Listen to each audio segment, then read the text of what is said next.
Allez, Bezrat Hashem, Rabotai, Perek Tet, Beur, Mafsidé, Azrijout, Ve'achakamehem. Donc, on va essayer de Bezrat Hashem de comprendre comment se fait-il qu'une personne ne se comporte pas. Hein? Magnifique, magnifique. Ouais. Une seconde, je vais vous dire mon exactement. En fait, j'ai mis l'autre livre. Nafshertem, Nafshetechem. Voilà.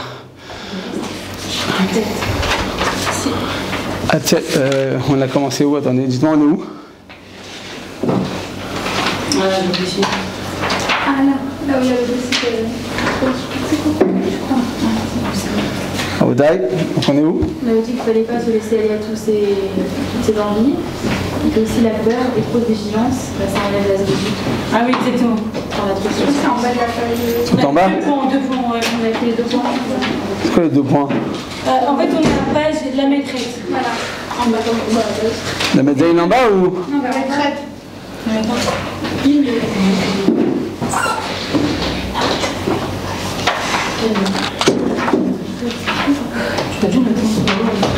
Je suis désolé, en fait, j'ai préparé le cours d'après. Dans l'autre livre, je l'ai laissé au collège. Je vais le retrouver ici, une seconde. Normalement, on n'a pas parlé du lion dans les rues avec le raf qui donne un cours. On parlait de Sanhedrin. J'arrive pas à le retrouver, c'est où? Je suis dans l'autre édition. Mechila, on va y être, une seconde.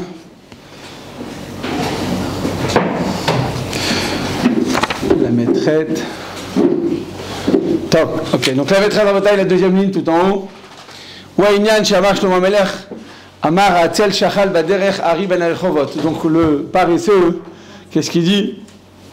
Il dit qu'il y a un danger dans la rue, il y a un danger en chemin et il y a un lion dans la rue. Il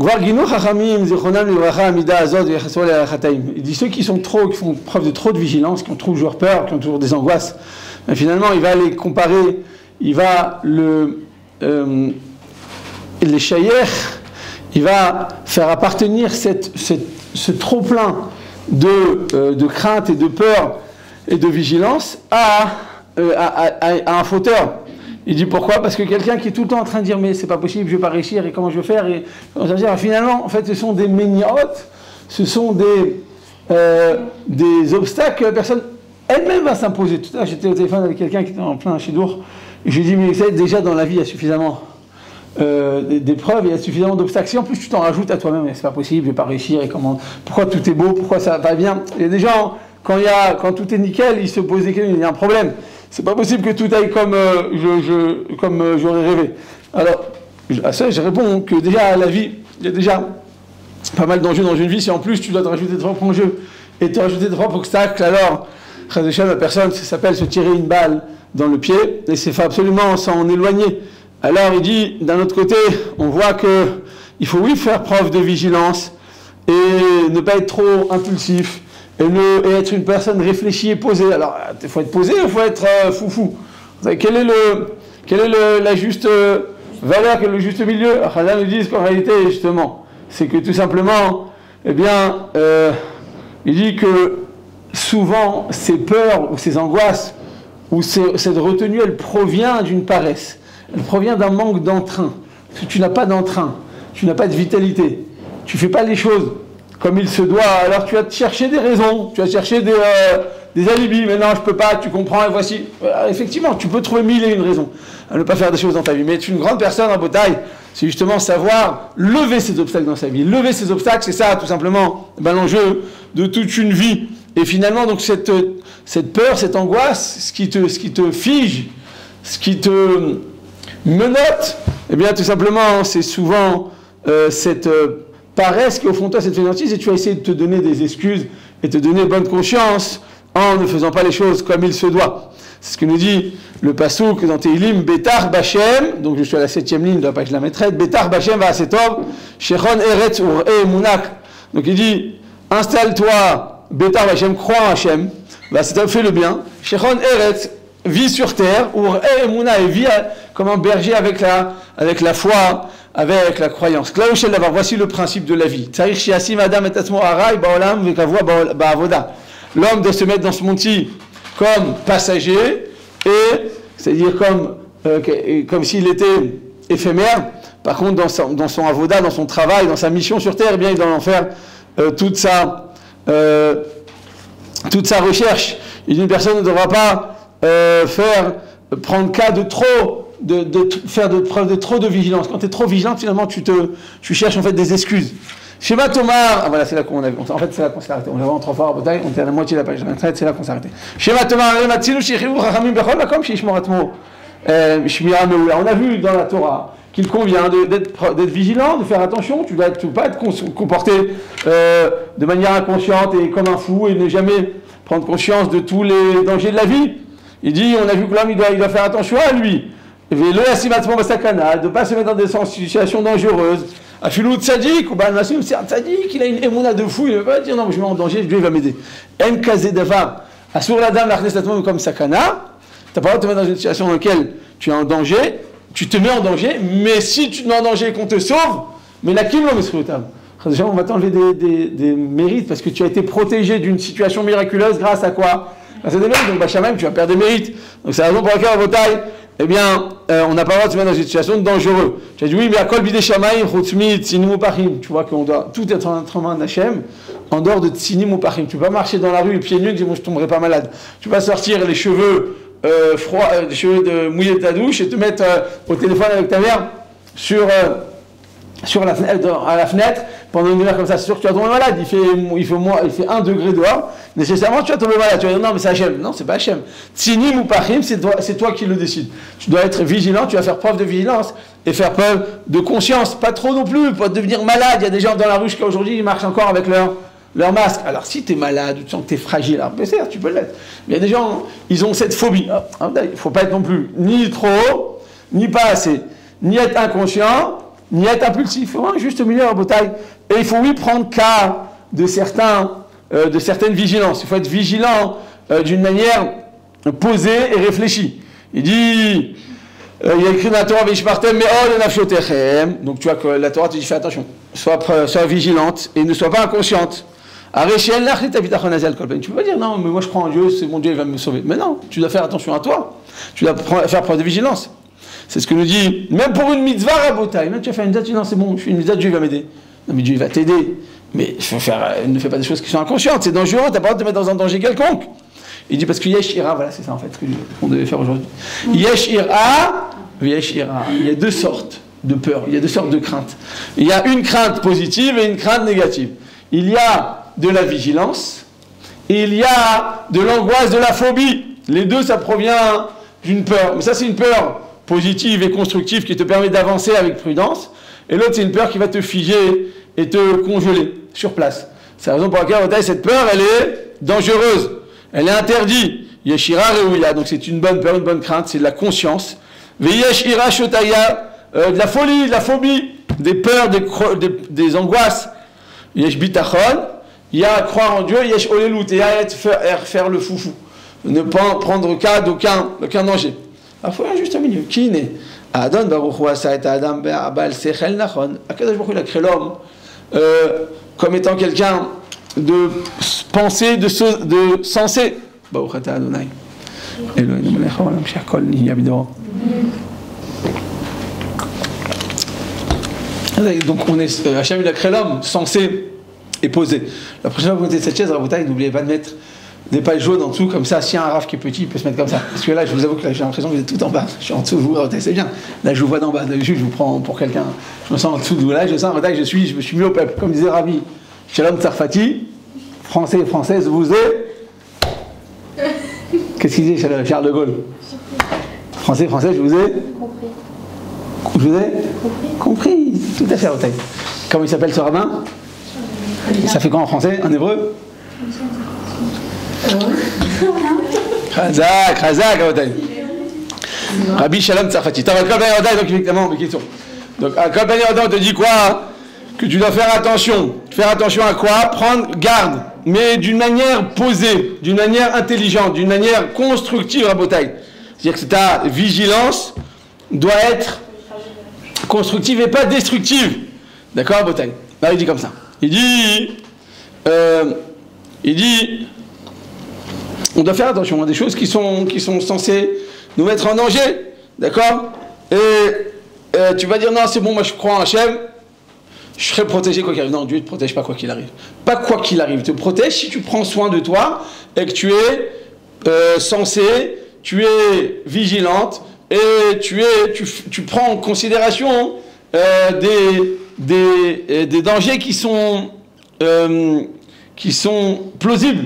D'accord? Tu prends en considération tous ces dangers qui peuvent être posés sur le chemin de ta vie. Par contre, si tu commences à inventer toutes sortes de choses, ou tu t'angoisses, dès qu'ils ont mal au ventre, tout de suite, ils se mettent sur Google et ils posent la question à Google, qu'est-ce qu'il faut faire? Ils vont t'inventer les pires maladies du monde et qu'il ne reste plus qu'à faire ton testament et attendre que le moment vienne. Bon, après, il te reste encore 100 ans, enfin 102 ans, parce que vous avez 18 ans, 20 ans, 19 ans, 20 ans, 21 ans, 25 ans. Donc, vous êtes au moins 95 ans, vous avez le minimum ici dans la classe. Donc, tout va très bien en bataille, vous n'avez rien à craindre.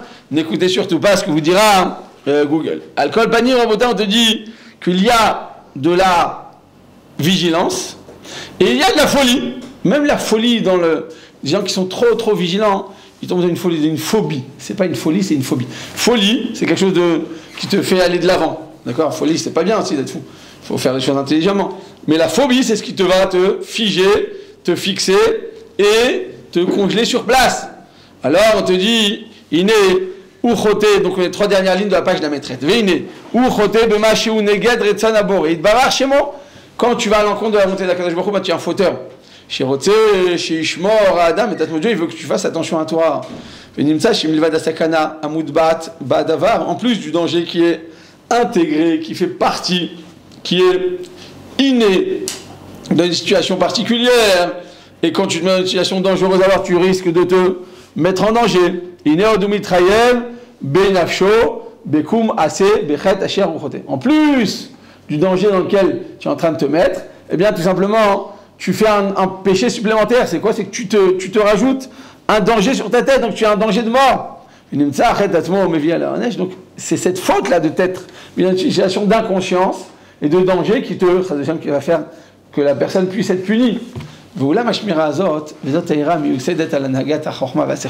Il dit, quand une personne elle a peur, elle est consciente, et elle est vigilante, mais que sa vigilance elle est basée sur quoi? Rabotai, je suis à la 3e ligne de page, la mettre tête. Elle est basée sur des faits, sur des réflexions qui sont réfléchies, posées et intellectuelles. Des choses, le médecin, la médecine conventionnelle, il fait attention à telle chose. Bon, bah, tu vas prendre cas de ce que la médecine te demande, tu fais attention. D'accord? Ça, c'est une crainte qui est positive, qui est constructive. Ça t'évite de te mettre dans des dangers.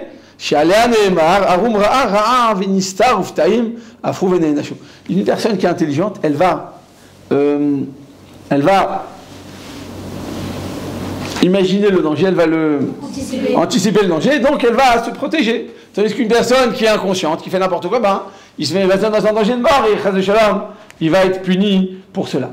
Il dit, ça, c'est la bonne ira. C'est une ira qui est posée, qui est réfléchie, qui est anticipée. Cependant, 4e ligne, il y a une mauvaise peur, une mauvaise crainte, qui est là pour figer la personne. Chez Adam Roté, là aussi, Shimirot, il dit non, je suis super vigilant, je fais très attention, il faut que je prenne cas de tout ce qu'on nous demande de faire. L'ira, une crainte et une peur bleue. Il va rajouter des barrières sur ses propres barrières. À force de te mettre des barrières, eh ben, tu vas, moins étudier Torah, moins aller des shiurim, moins faire du chesed, moins aider, parce que tu dis non, je peux mettre en danger. Alors, ça, c'est la distinction, il y a une nuance importante à faire entre les deux. Ve'aklal. Donc la 7e ligne, la mettez. Ve'aklal, la frin ben shteirot, ou ma shechil kochachaminu zechonam livracha, be'omram echad shichcha ezeka shan, et la Gemara dans Psachim, elle dit, quand il y a un danger, alors tu dois être vigilante. Faire preuve de plus de vigilance. Il y a un danger qui est palpable et qu'on peut imaginer, qu'on peut s'attendre. Un endroit dans lequel tu sais qu'il y a un danger qui est palpable et qui est plausible, alors tu dois faire preuve de plus de vigilance. Par contre, un endroit dans lequel il n'y a pas de crainte justifiée, là non, tu n'as pas besoin d'avoir peur. Quand tu ne vois pas de danger apparent, tu n'as pas besoin d'avoir peur, tu n'as pas besoin de faire preuve de quelque vigilance que ce soit. Ce que tu vois, ben, sois vigilant. Ce que tu vois pas, tu n'as pas besoin de tomber dans des phobies et dans des folies. Donc un homme intelligent, il anticipe le danger et il s'en écarte et il s'en protège. Il dit, il ne parle pas des choses qui sont impensables et des dangers qui sont, improbables. D'accord ? Il parle de dangers qui sont effectivement réalistes, qui peuvent se produire. Et là, il doit faire preuve de vigilance particulière. D'accord ? Des choses qui peuvent effectivement arriver. Alors c'est ce qu'on a dit tout à l'heure à Botaï. Il dit jusqu'à où va la crainte. Alors le Midrash Rabbah dit la chose suivante. Il dit le Midrash il dit comme ça. Il dit que Shlomo HaMelech, il a dit qu'il y a 7 choses, il y a 7 degrés, il y a 7 niveaux chez le paresseux. Il dit quoi ?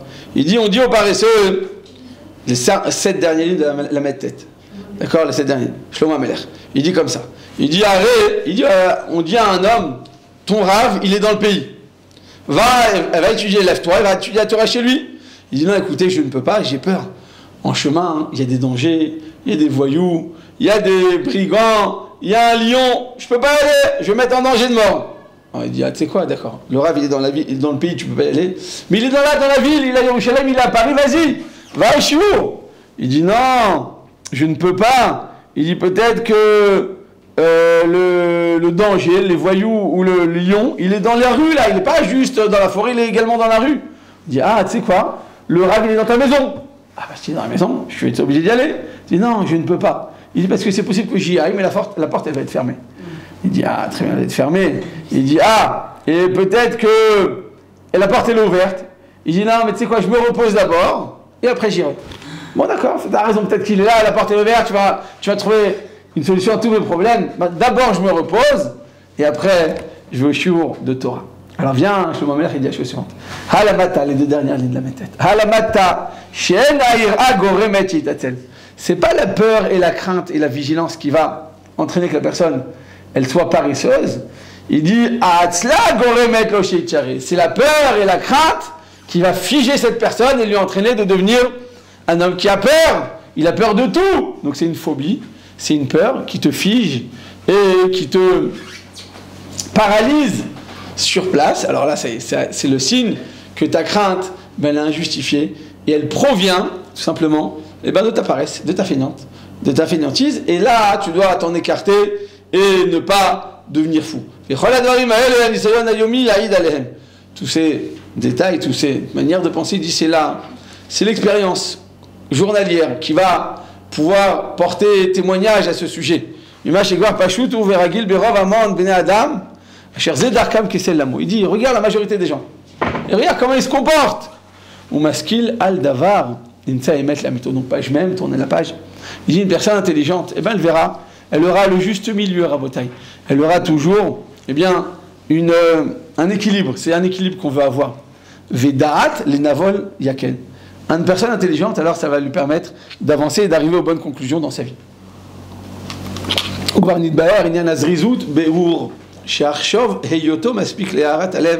dit, la zrizout, l'entrain, la vitalité et le cœur qu'on met à l'action, le cœur qu'on met à l'ouvrage, d'accord ? Il dit ça va dépendre tout simplement de notre finesse, de notre grandeur du cœur. Une personne intelligente, en prenant cas de la zrizout, de la vraie zrizout, de l'entrain, de l'importance qu'une personne mette le cœur à l'ouvrage pour pouvoir réussir dans sa vie, il va tout simplement arriver aux bonnes conclusions dans la vie et avancer dans ce domaine. Tu peux constater on vient constater que la zrizout, l'entrain et la vitalité, le cœur qu'on met à l'ouvrage, il doit être chronologiquement placé après la vigilance. D'accord ? Pourquoi ? Parce que d'abord tu dois être vigilante, d'abord tu dois réfléchir, sois posé. Parce que tu ne veux pas te planter dans ta vie. Une fois que tu es posé, et que tu as compris donc les obstacles et les difficultés à éviter dans ta vie, alors à ce moment-là, tu as un plan, tu as un Waze devant toi, tu as un plan de route, alors là, vas-y, va à fond. Une fois que tu as posé les dangers, les enjeux, les difficultés, alors tu vas donc mettre une croix donc, sur ta carte. Tu as la carte à l'époque des scouts, il y avait des cartes. Tu mets une croix, donc c'est cet endroit, c'est dangereux, là je ne vais pas, là il y a des Arabes, là il y a des barbelés, là il y a le marécage. Et une fois que tu as mis des croix rouges sur tous ces endroits, tu dis ok, j'ai compris le chemin à prendre, allez maintenant je fonce de toute ma vitesse et je mets tout mon entrain pour pouvoir avancer et aller de l'avant. L'entrain et la vitalité doivent venir un cran après la vigilance et la prudence. Un homme ne pourra pas atteindre le véritable empressement s'il n'est pas préalablement prudent et réfléchi. Un homme qui ne mettrait pas son cœur et son attention, les Isaër, pour prendre prudence des Ma'asav, de ses actions, ou l'Idbonen Ba'avoda, et pour réfléchir quel chemin dois-je emprunter dans ma vie pour pouvoir avancer et me mettre des missions et me donner tous les moyens pour y parvenir, d'accord? Il dit alors à ce moment-là, donc je réfléchis, je pose mes choses. Quand tu poses, alors à ce moment-là, tu fais preuve de prudence et d'intelligence et de recul. Une fois à Botaï que tu as pris, tu as mis donc les croix rouges sur ta carte, à ce moment-là, tu veux dire ok, j'ai compris dans quel chemin ne pas m'investir, j'ai compris de quelle situation dois-je m'écarter et où dois-je faire preuve de prudence. Alors à ce moment-là, le chemin maintenant que je me suis tracé, je dois m'investir totalement corps et âme avec tout mon cœur et tout mon entrain. C'est-à-dire que d'abord la prudence et après l'entrain, la vitalité et la joie. D'accord? Il dit pourquoi? Il dit parce que tout simplement caché chez Ilbash Ahava Vechemda et Léa Vizdares Bitchuka Lifne Bor'o, il dit si une personne, eh bien, elle ne s'est pas posée pour écarter les dangers dans sa vie, il va lui être difficile de s'investir et de se vêtir d'amour envers Boré Olam, d'entrain et de cœur et de vitalité envers Akadosh Baruch Hu. Pourquoi? Parce que je ne sais pas de quoi dois-je m'écarter. Si tu ne sais pas de quoi tu dois t'écarter, alors également tu ne vas pas savoir dans quoi tu vas t'investir. Ça va ensemble, à bouteille. Même si l'un c'est dans le AC et l'autre c'est dans l'autre AC, comme il a dit le Messiah Tisharim en tout premier chapitre, il dit l'un c'est dans le positif et l'autre c'est dans le négatif. Mais préalablement, tu dois t'écarter du mal, sourmera. Une fois que tu as compris c'est quoi le sourmera, de quoi tu dois t'écarter, tu dois passer à la deuxième étape. Acetov, mais le Acetov, il est conditionné. On a vu donc plusieurs chapitres, donc 6 ou 7 chapitres, et on va clore ce sujet maintenant. Eh bien, une fois que tu as compris dans quoi tu dois t'investir, tu dois te mettre à fond. Déjà, en bouteille, ils comprennent les choses, mais ils ne donnent pas du cœur. Ils ne mettent pas du cœur à l'action. Ils ne sont pas investis dans ce qu'ils font. Ils comprennent les choses, mais ça reste purement cartésien, ça reste purement rationnel. Alors tu es un robot. Ben, c'est dur de virer qu'un robot. Ta avodat Hashem, elle n'est pas empreinte d'amour. L'amour à Botaï, comme je dis, je le répète, l'amour donne des ailes. Quand on aime, on ne compte pas. C'est-à-dire que c'est une situation de mashpia. Tu donnes, tu influences, tu influes, tu es en situation comme un Nahal Novea, comme un fleuve, mais un fleuve pas qui est stable et qui stagne, mais un fleuve qui est Novea. Fluide, ouais, vous êtes gentil. Fluide. Ouais. Novea Rabotaï, du feu, Dîner, ouais, bon. Nahal, Novea, quoi, Alcool, donc pour dire que une fois que tu as compris dans quoi tu ne dois pas t'investir, il faut faire preuve de vigilance. Et c'est la preuve des gens intelligents, c'est la preuve. Parce que les gens qui sont trop impulsifs, c'est dangereux, très dangereux. Un jour, ils sont en up, après ils sont en down, après ils sont en up. Après, c'est dur de dire quelqu'un qui est tout le temps, qui est tout le temps dans des situations extrêmes, tout en haut, tout en bas. C'est dur d'avoir une vie comme ça stable si tu es tout le temps excité dans un sens ou dans l'autre, parce qu'aujourd'hui tu t'excites pour faire une misade, demain tu vas t'exciter quand tu n'es pas d'accord avec quelqu'un. Mais c'est dur de vivre de cette manière. Par contre, oui, fais preuve de vigilance en premier lieu, avant tout, d'intelligence avant tout. Mais une fois que tu as compris dans quoi tu dois tu dois faire preuve de prudence et t'éloigner. Après, tu dois t'investir corps et âme dans le bien, dans la Avodat Hashem, et faire les choses avec ton cœur. Et c'est ça ce qu'Akadosh Baruch Hu il attend. Parce que tu es Novéa. Tu es donc comme ce fleuve qui est... Il va me dire le mot. Ce fleuve qui est... Emporte. Le vent? Non. Il y a un mot. Oh mince, bon, un achan, ça va me revenir. Bah, vous avez compris? Agité. En mouvement. Vous avez compris? Une fois que tu as compris de quoi tu dois t'écarter, alors mets ton cœur. Parce qu'il y a des gens, ils vivent seulement. C'est dur de vivre comme ça parce que tout est posé, tout est réfléchi. Alors quand tu es à la banque, vas-y, compte chaque chose, des trucs, qu'est-ce que ça veut dire et pourquoi, je comprends pas. Quand tu travailles à la mairie ou à la poste ou dans les endroits comme ça, au Bitou Halomi, c'est super important. Au Bitou Halomi, on va prendre au 0,001 agoura, c'est super important de prendre tout en considération, parce que c'est vrai qu'un agoura à Botaï fois 8 millions d'habitants en Israël, ça fait beaucoup d'argent. Donc le Bitou Halomi, il est makpid à Botaï au 0,01. Le temps Avodat Hashem, dans ton yachas avec le prochain, dans Bezrat Hashem, quand vous allez livnot, un baït à Botaï dans votre vie, donnez-vous corps et âme, sans réfléchir, sans compter, ne compte plus. Parce qu'une fois qu'on a décidé et qu'on s'est mis déjà des barrières et des repères, et qu'on a maintenant nos piliers, alors à ce moment-là, on a un bâtiment qui est très stable, alors là tu peux te mettre totalement en corps et âme sans compter. Et c'est ça ce que Kadosh Baruch Hu attend. La première étape, c'est la prudence, la vigilance, l'intelligence. Et la deuxième étape, et c'est ce que j'ai parlé Shabbat, là, Yitro, la faute qu'il avait fait, c'était de nous considérer sa Avodat Hashem que par rapport à son approche totalement intellectuelle et cartésienne, mais il avait oublié que non, la Avodat Hashem elle demande d'être éved, et un éved c'est une personne qui prend sur lui, qui accepte et qui se tait, qui sait s'écraser quand il faut et qui sait s'investir quand il faut. Alors effectivement, c'était la condition de la servitude à Akadosh Baruch Hu. On sort de la servitude d'Égypte pour entrer dans la servitude d'Akadosh Baruch Hu, et ça, il avait du mal à concevoir. Donc à Botaï, pour finir, il dit bon, une personne qui n'est pas préalablement zahir, alors qui n'est pas d'abord préalablement vigilant, alors il ne pourra pas être non plus zariz, il ne pourra pas être empli et empreint de vitalité, de joie et d'amour. Qui n'est, donc la quatrième ligne de page, même avant la fin du Perek-Tet, qui n'est uodenu tovea beta'avot agofaniot. Adam qui ne sait pas de quoi il doit s'écarter, alors il va être encore investi et il va encore être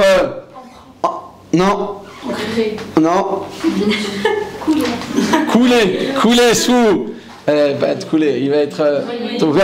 noyé dans les ta'avot, dans les pulsions de tous les attirances corporelles, donc la nourriture, les plaisirs de chaque chose. Alors cette personne-là, si elle ne sait pas de quoi elle doit être vigilante, alors elle va être attirée vers ce genre de choses. Verat merutat ergelo, il va continuer à courir dans sa vie. D'accord, comme on a dit, il prend le mauvais pli à force de réfléchir une action, eh bien ça devient une seconde nature. Amachi, comme Mikolze, qui va l'éloigner de tout cela. Omnam, cependant, achar shekvar pakach enav lirot ma'asav. Après que l'homme a déjà ouvert ses yeux, afin de peser et de poser ses actions, et qu'il a tout posé sur une carte à Botaï pour savoir maintenant, attention, voici à quoi je fais attention, dans quel domaine je dois faire preuve de vigilance, de quoi dois-je m'éloigner. D'accord, ou l'Isaër, donc il a vu, donc il a considéré toutes ses actions. Ou l'Isaër, il fait preuve de vigilance dans les domaines dans lesquels il doit s'éloigner. Il a réfléchi, il a pensé au compte et au décompte des mitzvot et des averot. D'accord, comme on a mentionné, il va lui être facile de s'éloigner du mal. Il va faire preuve d'amour et d'entrain et de soif. Quand on a soif, quelque chose, on n'en peut plus de soif. Et bien la Avodat Hashem, c'est comme ça. Tu dois ne plus en pouvoir de ta Torah, de tes mitzvot, du chesed. Je dis, il y a des gens qui aiment le chesed, ils sont fous de chesed. Ils vont dormir tranquilles que quand ils ont fait du chesed. Ils se sentent pas bien. Ils sentent qu'ils n'ont pas réalisé, qu'ils n'ont pas réussi à se réaliser aujourd'hui s'ils n'ont pas fait du chesed. Alors après, ils vont bien dormir. Ils sont épuisés. On leur a tout pris, mais ils ont réussi à tout donner. Alors il dit, une fois qu'il a pris et il a pris conscience des domaines dans lesquels il doit s'éloigner, eh bien il va être facile de s'investir corps et âme, et de cette manière, il va se réaliser totalement parce qu'il s'est éloigné des choses négatives et s'est investi dans le positif. Mais comment s'investir? Sans prudence, avec cœur, avec entrain. Et donc la prudence, c'est pour le sourmera, mais par contre, l'action, c'est avec le Hasetov, parce que c'est ça, ce qui va te donner le moteur pour avancer dans ta Avodat Hashem. Baruch Adonai l'Olam. Amen, amen.